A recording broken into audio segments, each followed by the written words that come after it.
Hi, you're watching India Post Live, India's first Web-T news conversation online. I'm Shivraj, and today we're discussing Narendra Modi, Varanasi, and the dispute over his OBC status.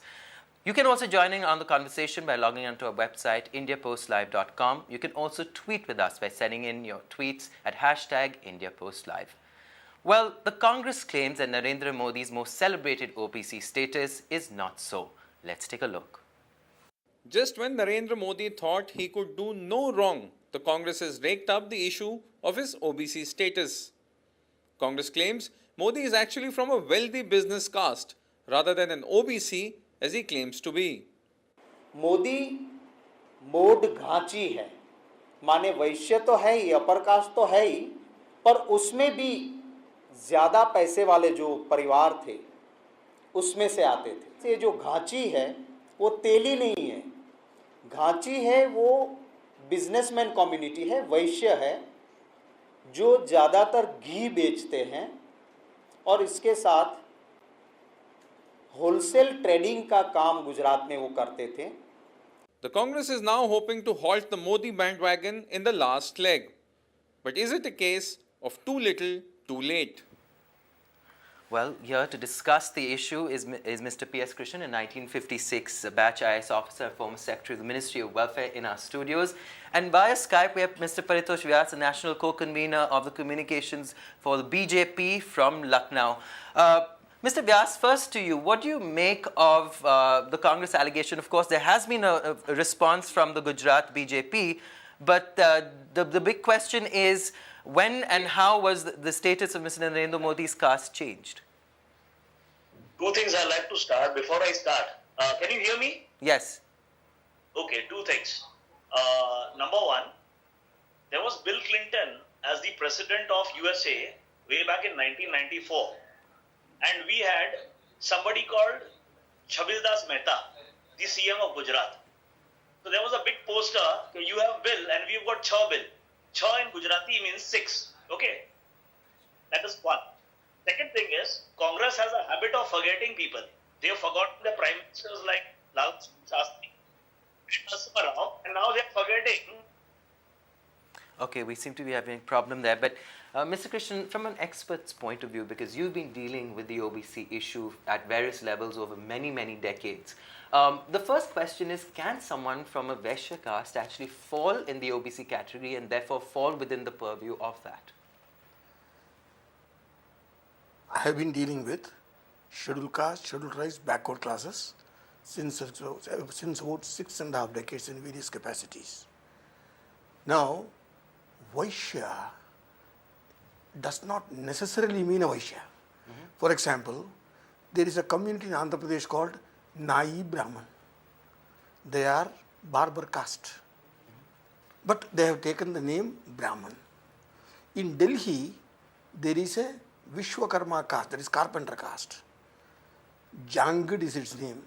They call themselves Jangid Brahman.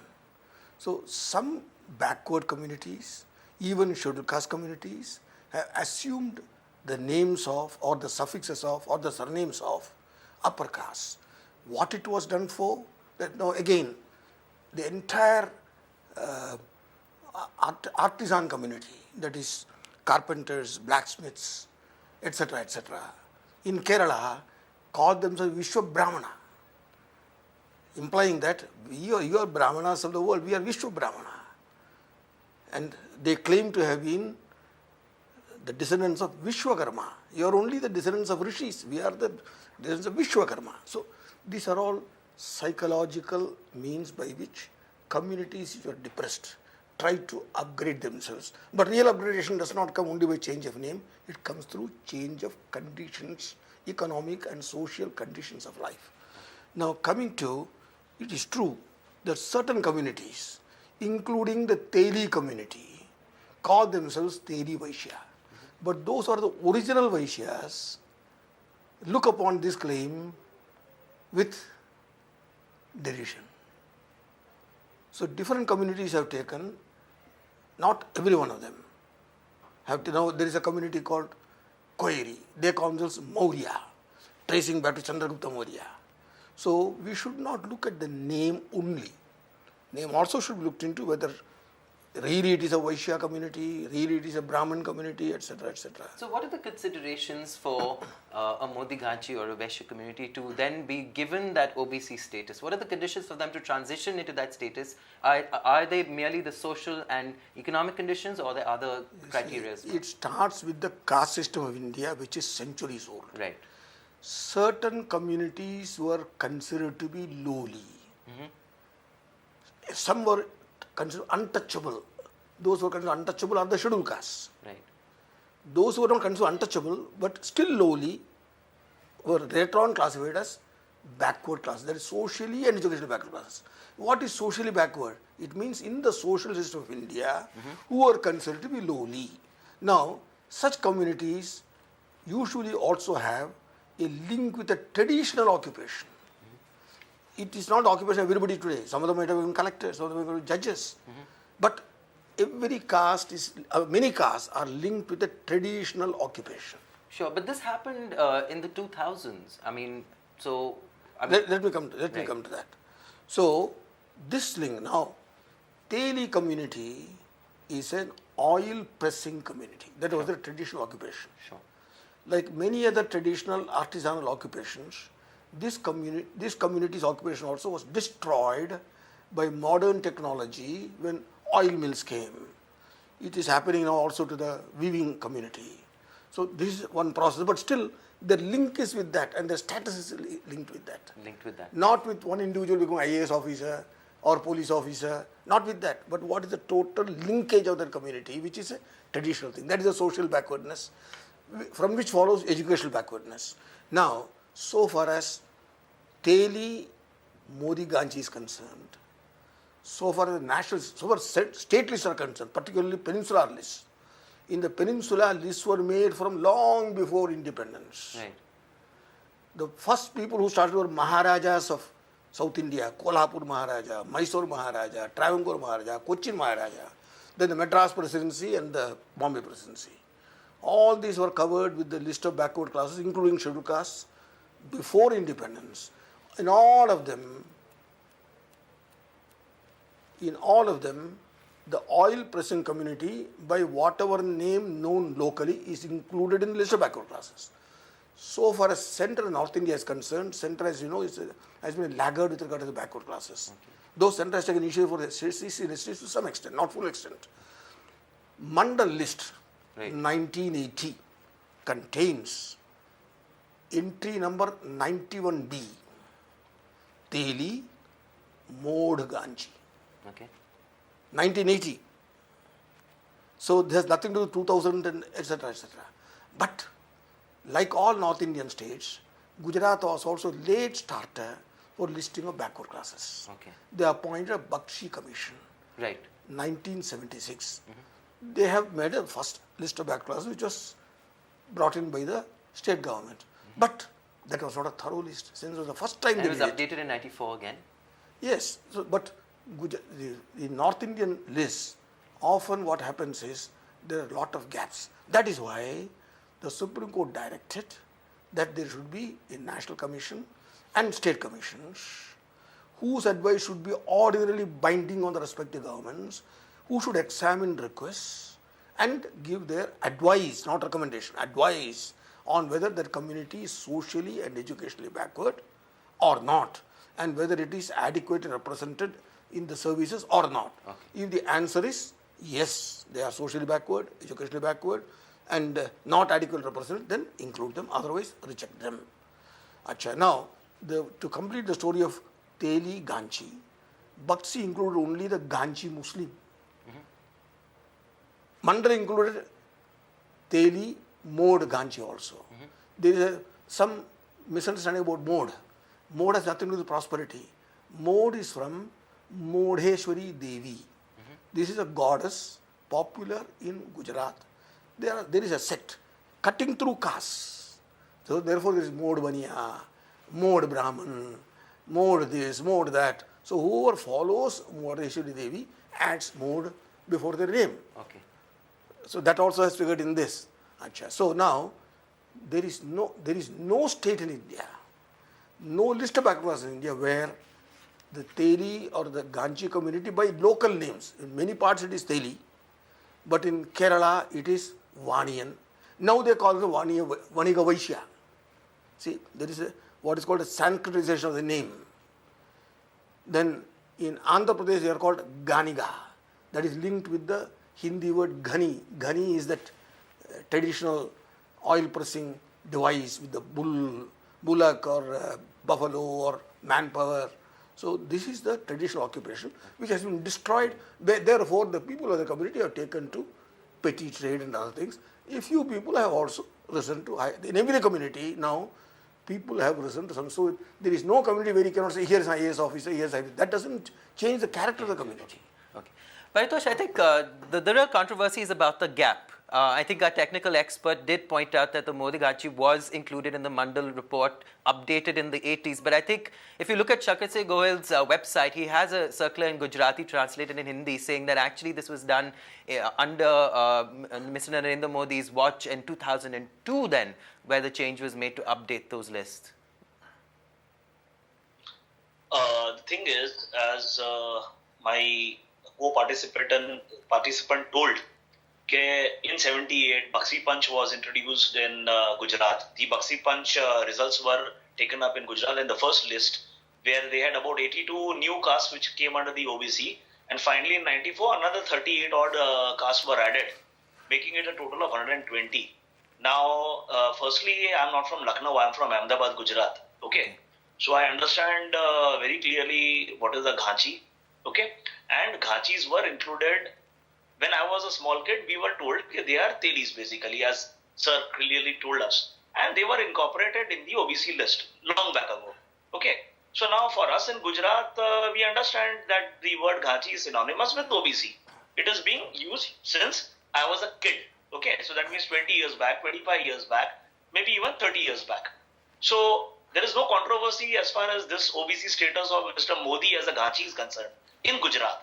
Now, Shakti Singh Goel was a part of the Chabildas Mehta government. As I told you, Congress has a habit of forgetting their chief ministers and their prime ministers, and he himself was a minister then. So the question is, what happened in 94? He was clearly knowing about this, and he's raking up this at the fag end of the campaign, when he knows that everything is over and like they are drowning. So just for desperate measures, he's doing this. Okay, so Paritosh, I know that caste consideration is a huge battleground for all the major political parties during the election, but suddenly from a development plank, Mr. Narendra Modi is now also raking up caste as much as the Congress is also throwing it at them with this whole take on the comment that Priyanka Gandhi made on niche politics. He took that to appropriate his own caste and then project that. So suddenly the lexicon has changed in the conversation these elections. Why is caste becoming so central in the diatribe between the political parties now? Caste, you like it or no, but we've seen caste politics are there since a long time, and it is not only the question about Uttar Pradesh and Bihar. Even if you go to states like Maharashtra, Rajasthan, Gujarat, and even other states in South India. Sure, I mean, by those considerations on ground, always to a caste. Right. It's always there. Right. Well, the considerations on ground may be true, but why is it that suddenly it's, in the decisive last leg of the election, why is it suddenly becoming part of the bitter lexicon between the BJP and the Congress? It's almost as if all the other issues have been pushed aside and suddenly my caste, your caste considerations are becoming central and not the actual issues on ground. See, you'll have to ask this question to the Congress, who started raking up using words like niche and everything. That is one. But the context was in the context of politics. Every phase of election, let me complete. Every phase of election, if you see, there has been something or the other which is overtly seen as a controversial move in the entire political setup at the moment. And now this caste thing which has come up only after the comments of Priyanka Gandhi. Till then it was not there. But her comments were relating to the level of politics and not to caste. But the aspersion was to the level of politics and dialogue. It wasn't pointing to Mr. Narendra Modi's status. It was talking about the level of rhetoric. So why is it caste suddenly coming up as a big consideration and part of the diatribe? See, as I am telling you again, what has happened is that subtly the caste equations were being pulled out by the Congress. They are overtly and covertly going around speaking about the caste combinations. Mulayam Singh is using the caste drive. So he has to give a counter argument. And now when there is a question about insulting an OBC, which Mr. Modi countered very wisely, so that is the only time when he has used that particular word. I mean, apart from that particular statement about 2 days or 3 days back, he has never uttered in the last 6 months anything to do with the caste. He's been the least vocal politician to talk about the caste compared to the plethora of politicians across the political spectrums in India. Okay, Paritosh, we're going to come back to you on some other issues, but I'm just going to get Ms. P.S. Krishnan to also comment. You know, we were discussing before we began the show about, you know, the rhetoric in the election, the whole issue of raking up caste, but you had a different view. You're saying it's very short-term and short-sighted. There is a much larger problem, isn't there? Just before you go to that, I want to complete the story of the Teli Ganji's inclusion in the list. When the centre adopted recognized backward classes after a lot of evasion, in 1990 it was done on the basis of my cabinet note by the government headed by Mr. V.P. Singh and Mr. Ramvilas Paswan, the Minister for Welfare. It was I who showed the way. At the time, the order was passed, and then the Supreme Court gave a stay order for 2 years. They vacated it, upheld the government order. At that time, a list had to be prepared in the centre. So the order of 1990, which I had prepared, was that those communities which are in the state list and mandal list will be brought to the central list. In that process, Teli and Mod Ganji did not come in the central list in 1993 because in 1993 it had not come in the state list. The Supreme Court's order set up this National Commission, State Commission. So National Commission was requested by the Teli Samaj of Gujarat, whose General Secretary was a person called N.S. Chowdhury. He made an application to include Teli, Mod Ganji, Ganji Teli, and number of other synonyms totaling 16 in addition to Teli to be included in the list, central list of backward classes. It was heard by a bench of which one member himself belongs to the Teli community of Uttar Pradesh, another also belongs to a backward class. They had a public hearing in Ahmedabad on 28/8/1997. Number of people were present, well advertised. Nobody objected, all supported it. And it was established they are socially backward, educated. That's how they were. By the time it had come to the state list also. Teli and so it entered the state list before 1997. And the central list on the advice of the National Commission, which was given under my signature on 15/11/1997. The central government also, shortly after that, notified their inclusion in the list of backward. This is one. The other thing, which is unnecessarily these issues of somebody being truly backward, not backward, this is a petty electoral contextual debate. Far more important is what is required to be done to remove backwardness, inherited backwardness in the country of social groups, untouchability in the country. How do you make them equal to the forward caste? This is what is required. Now, our friend was saying that Mr. Modi has not talked about caste any time. No. He attended a public meeting of the Pulaya Mahasabha. Pulayas are the major scheduled castes of Kerala. There he declared that the next decade is going to be the decade of the Dalits and the backward classes and the tribals. He made the same declaration. It was an absent-minded declaration. He made the same declaration in Bihar a little later. Now, I welcome that, but it has to be followed up with action. Rahul Gandhi also talked about weavers. Weavers are backward classes.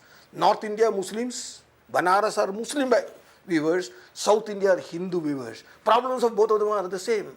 So Rahul Gandhi was referring to that. He said, this boy has told me, weaver boy has told me the problems. Unfortunately, that's not followed up. So Modi has made certain good observations. Unfortunately, our political parties make very good observations before the elections. After they don't go to the root of the problem. Absolutely. Root of the problem requires, in the case of scheduled caste, land lessons should be given. Every scheduled caste person should be given land. There was a recommendation by Alexander Committee, Governors Committee. That committee's report is thrown into the background. That should have been given. That can be given. If you can remove land lessons, untouchability will disappear. So let's throw that at Paritosh's corner. One more thing. Okay. On backward classes, their occupations are destroyed. Weavers. Now, Mr. Modi talked in Tirupati about how to restore the weavers' occupation. That statement is correct.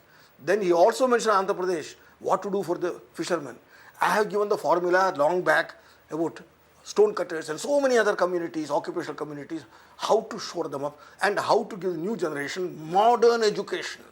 On all this, governments of all parties have failed to go to the root of the matter. I hope whichever government comes to power, if it is Modi, Modi.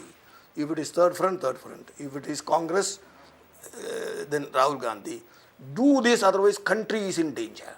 China will go far ahead, India will remain far behind, and we can going on arguing.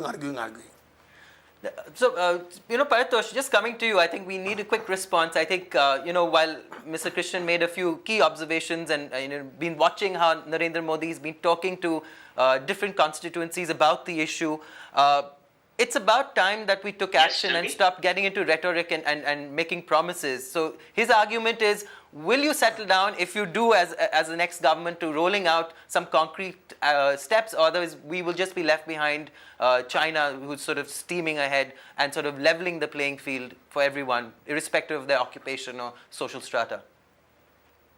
See, rhetoric is one thing which is used in political campaignings, especially during the elections. It is used by all the parties. So what about Everybody action after that, once you assume governance and power?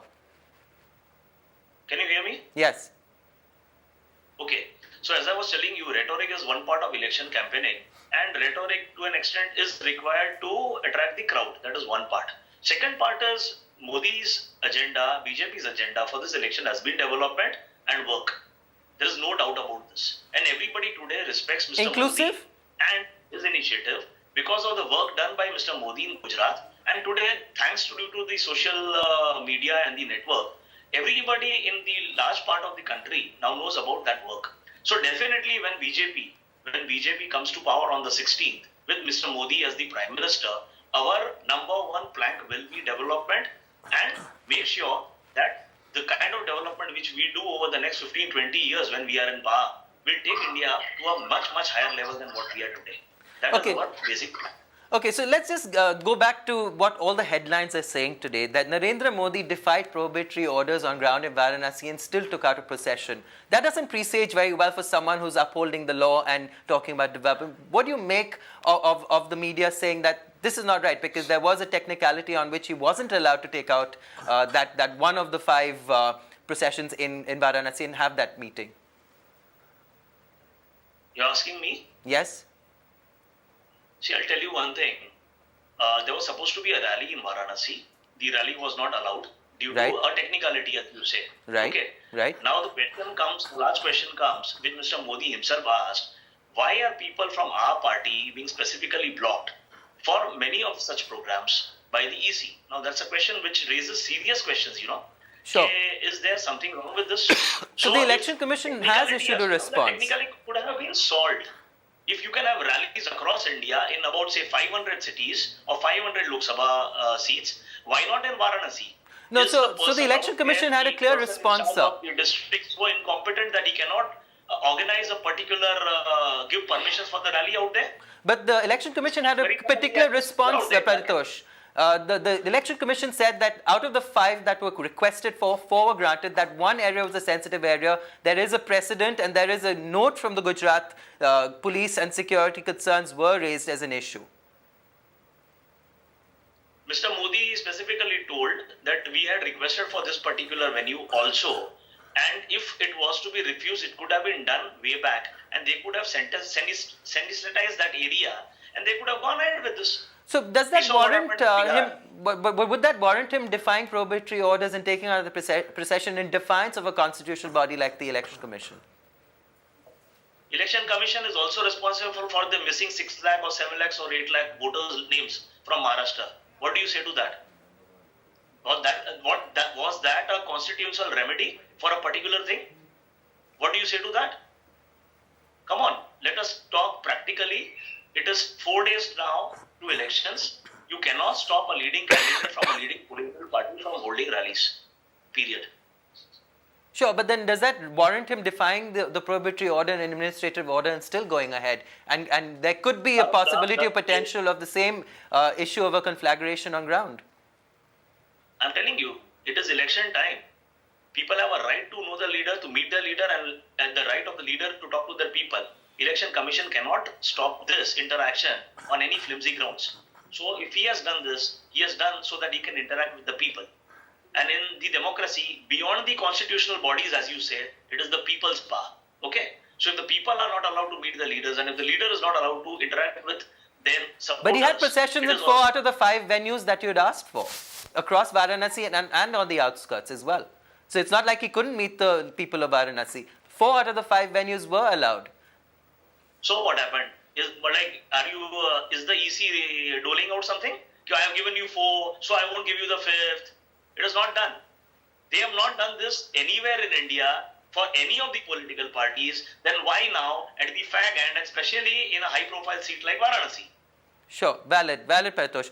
Just going back to Mr. Krishnan, you know, Varanasi in itself is such a sort of a mix of all the castes. It's obviously a very prestige battle for the Prime Minister candidate from the BJP. Take us through how important a city like Varanasi is from a caste perspective. Personally, I am not dabbling in electoral politics. I know what Minister Banaras has got a combination, has in good numbers Brahmins, Bhumihars, Vaishyas, and Muslims who are weavers. They are a backward class, and their plight is pitiable, and they have to be taken forward. Now, how this caste will play about, I won't like to say, because I don't want to say anything connected to the electoral politics. But what Sure. is far more important is, Sure. on the factual thing, there is no doubt that Mr. Narendra Modi belongs to a backward class called Ghanchi, Mod Ghanchi, Tebi. About this, the Ghanchi is the Gujarati name. Right. Mod is a sectarian name, Sure, which cuts across castes. right. That is based on Modeshwari. Bodhishri Goddess. The inclusion of Ghanchi or Mod Ghanchi in the list of backward classes is pre-Narendra Modi's chief ministership. It started in 1980, and the center it was completed in 1997, and in the state it was done somewhere between Bakshi Panch and so this is one part. But the more important part is the roadmap for removing the backwardness of backward classes. Absolutely. The downtrodden condition of the scheduled castes and scheduled tribes, which are miserable and worse than sub-Saharan Africa. That's The roadmap I have given very clearly to Shri Modi, as I have also given to Rahul Gandhi and many other political leaders of the Congress, BJP, etc., etc. so before I put But that, one more thing, I am glad that for the first time, a top BJP leader has spoken about scheduled castes and backward classes and scheduled tribes. Okay. But it should go beyond. No, I have gone through the manifesto of the Congress as BJP as well as other parties. The BJP manifesto does not contain specific measures for all these things. When these are known. For example, when Vajpayee was the Prime Minister, he appointed a commission called National Commission for the Review of the Working of the Constitution, headed by one of our best, most honest and humanitarian Chief Justices, retired Chief Justice called Justice Venkatacharya. I assisted him in that work. And there this map, but the party which set up that and which was there when the report was given forgot about it. okay. Then Bangari Lakshman was alive. Poor man, he has been stigmatized. He had put special component plan for scheduled castes in the BJP's manifesto. It has now disappeared. So the BJP will have to get ready, otherwise pressures will come. SC, ST, BC are not in the mood of the past. They will want their rights. Okay. And that is the only way in which a party can survive, whichever party it is, wants to survive long term, otherwise will come to grief. Even Congress is coming to grief because many of the promises they had given, they have not fulfilled. Okay. We have actually via Google Hangout a student from Delhi, Vivek Ranjan. Vivek, do throw in your question or comment. Yeah, can you get it? Yes. Yeah, first I would like to say about the remarks of Narendra Modi about passed by Narendra Modi in Varanasi about election commission. I would say pointing the finger at constitutional body like election commission is an undignified act, and it is analogous to questioning the propriety of constitution itself. And second part, on the part of caste politics is nothing new about our country. It has been a long used platform for vote bank politics, and it's like election hallucination, which is enjoyed by political parties mostly, and Narendra Modi is no exception to it. But it's embarrassing and it's very low-level politics to see a PM candidate of India in 21st century being involved in such low-level politics of casteism. And even for common people Sure. or a student or anyone else, casteism doesn't put food in your mouth. So it doesn't. This is just a vote bank politics to grab the votes from masses in rural areas and all those places. But Okay. it doesn't matter when you come to urban places and for students at least. Okay, so I'm going to leave Paritosh to have the last one. Now, Paritosh, two questions been raised. One, I think if you heard our caller ask that question about the Election Commission and your perspective there, A. B, I think a moot point is, while a manifesto might talk about solutions, you do have a legacy from the Vajpayee government. And like Mr. Krishnan in studio said, what is the concrete roadmap beyond election? What? I didn't get you. See, two things. Last question. Should I speak? Yes, Paritosh. We had a like student also speak the- earlier. I'd like to answer the second part of the question first. If you look at the BJP manifesto, it is very clear on what the BJP government plans for the backward class. And like rightly Sir said, the conditions of the backward class is indeed a problem, because they need to be pushed upwards. And, you have to raise their status socially also. So a lot of work has to be done by the new BJP government under Mr. Modi, right from 16th itself. And if you look at the manifesto, we have made certain points wherein we are looking at empowering the OBCs, the BCs, the SCs and STs, and taking care of their education, A, and the other part of the thing. Because if the educated person is there, then there will be a lot of work which can be done in the future. So BJP has taken care about what is to be done in the manifesto, and yes, we'll be incorporating it as soon as we form the government. And what about the students' contention that it's very embarrassing that a prime ministerial candidate should defy the constitutional body like the EC so openly?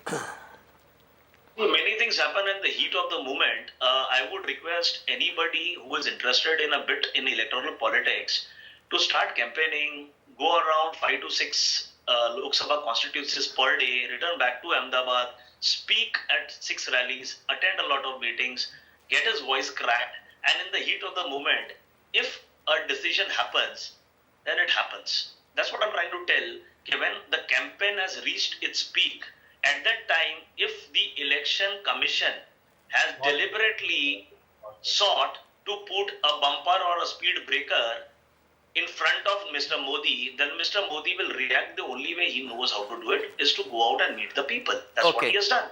Okay, Paritosh, thank you so much for joining us there via Skype. Vivek Ranjan via Google Hangout. Thank you very much for that intervention. And Mr. P.S. Krishnan, thank you so much for taking out that time and coming here to our studios and putting perspective to this very complicated issue of caste for a lot of us in urban centers. You can also continue joining in the conversation by logging on to our website, www.indiapostlive.com. You can also tweet with us, #IndiaPostLive. Keep watching.